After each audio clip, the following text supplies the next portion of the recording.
Pourquoi les gens qui sont égoïstes souffrent-ils plus que les gens qui sont altruistes?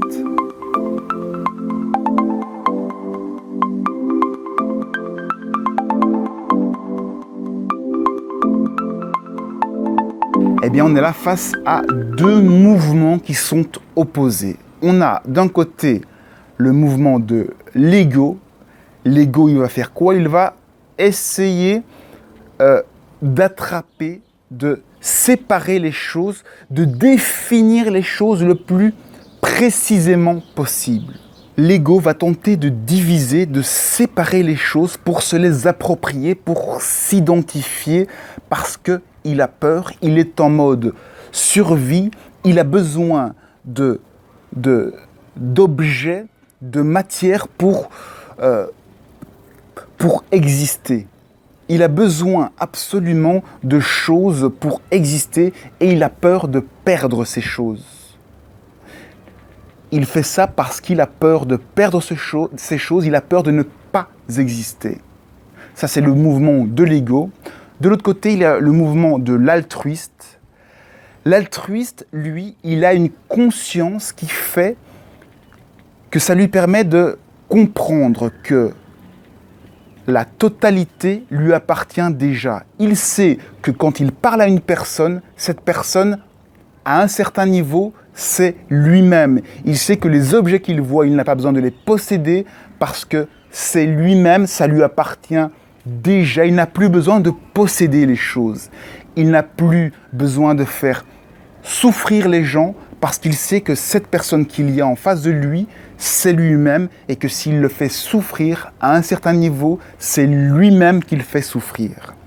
C'est la distance, la prise de conscience qui différencie la personne qui souffre de la personne qui ne souffre pas. On souffre parce que l'on s'attache aux choses, on a peur de les perdre et du coup, la vie n'étant que mouvement et changement, forcément on va perdre les choses.